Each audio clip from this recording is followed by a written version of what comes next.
تو میں نے کہا سب سے پہلے تو 4 سال کے بعد 19 اگست اس سال کو میں وہاں خود گیا اور پورا دن میں نے گزارا ان کے ساتھ. میں ان کے پرائم منسٹر صاحب کو ملا, میں ان کے ڈپٹی پرائم منسٹر جو ایڈمنسٹریٹو انچارج ہے کیبنٹ کو, ان کے ساتھ ملا, تقریباً پوری کابینہ تھی. میں ان کے فارن منسٹر صاحب سے ملا.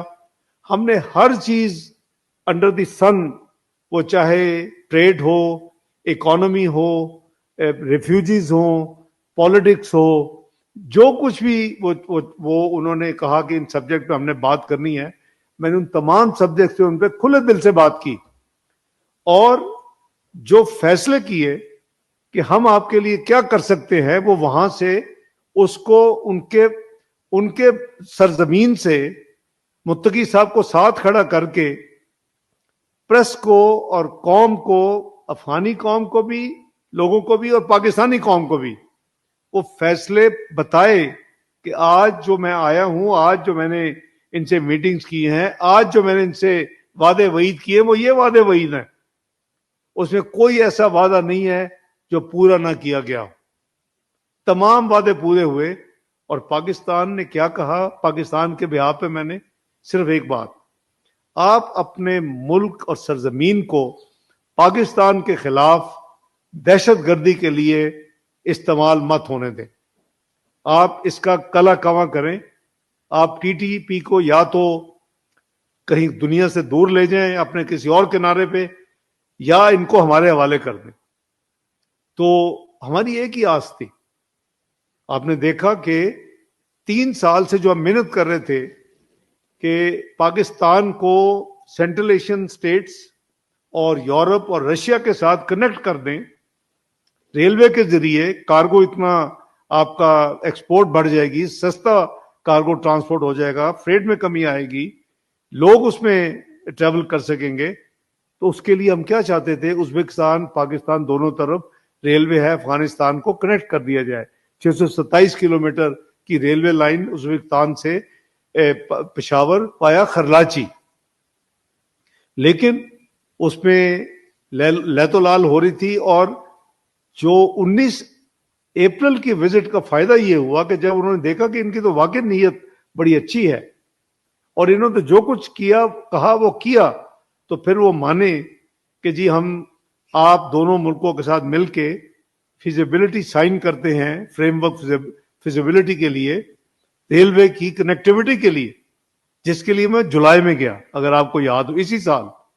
اور اس جولائی میں میرے بھائی Bakhtiar foreign minister of Uzbekistan اور میں اور متقی صاحب کی موجودگی میں ہم نے ریلوے منسٹر, ٹرانسپورٹ منسٹرز کو, میں ساتھ حنیف عباسی صاحب کو لے کے گیا اور وہ سائن ہوا.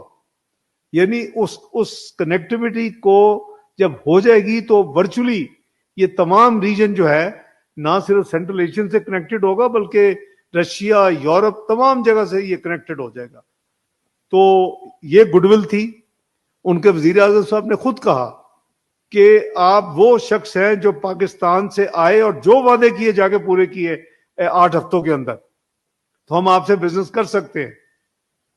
اس کے بعد جب میں بائی لیٹرل وزٹ کے لیے چین گیا اور جناب وزیر خارجہ چین نے, وانگ ای صاحب نے کہا کہ ہم نے ایک ٹرائی لیٹرل فورم بنایا ہوا ہے پاکستان, چائنا اور افغانستان کا, تو اس کی جو فارن منسٹرز کی میٹنگ ہے وہ افغانستان کی خواہش ہے کہ کابل میں ہونی چاہیے.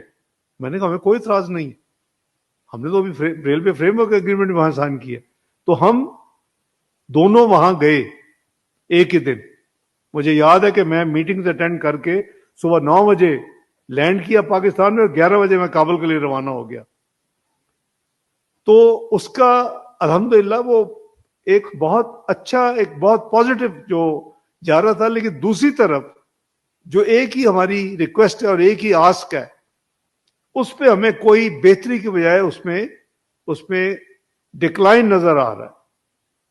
اس میں کوئی بہتری نہیں آ رہی. 2021 سے لے کے اب تک 4000 ہمارے جوان, ہمارے فوجی افسر شہید ہو چکے ہیں, 20,000 سے زیادہ زخمی ہو چکے ہیں.